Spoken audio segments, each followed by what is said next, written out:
আন্দোলন এবং যে প্রস্তুতি চলছে, এই আন্দোলনের প্রেক্ষিতে প্রস্তুতি কতটুকু হয়েছে এবং আগামীকাল এবং পরশুদিন যে আন্দোলন হবে সেখানে আমাদের কাউনিয়া বা রংপুর অঞ্চলে কত লোক জনসমাগম হবে একটু জানতে।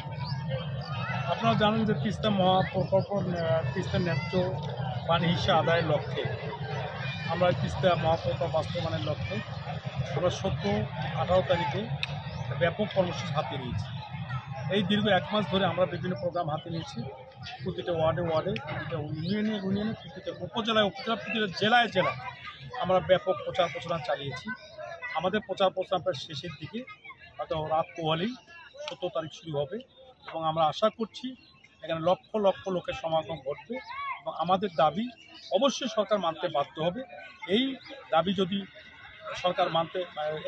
সরকার মেনে নেয় তাহলে আমাদের তিস্তাচর এলাকার ভাগ্যের উন্নয়ন ঘটবে, অর্থনৈতিকভাবে একটা গতি ফিরে পাবে এবং এখানে অনেক কল কারখানা স্থাপিত হবে, পর্যটক নগরী তৈরি হবে, এখানে স্যাটেলাইট শহর হবে, এখানে এক নদী আরেক নদীর সাথে একটা যোগাযোগ স্থাপিত হইবে, এক জেলা থেকে আরেক জেলার একটা যাতায়াতের ব্যবস্থা হবে। তাতে কিন্তু আমাদের এলাকায় অনেক শিক্ষিত বেকার যুগের কর্মসংস্থান সৃষ্টি হবে। আশা করছি এই অঞ্চলটাকে অর্থনৈতিক অঞ্চল হিসাবে এটা সারা বাংলাদেশের পরিচিতি লাভ করে।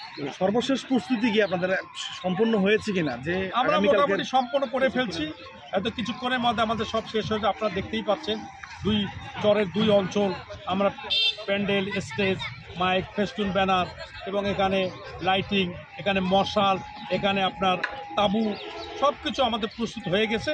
শুধু রাত পোহালেই 17 তারিখ শুরু হবে। আমাদের সারা দিন সারা রাত ধরে আমাদের কর্মসূচি পালিত হবে ইনশাল্লাহ।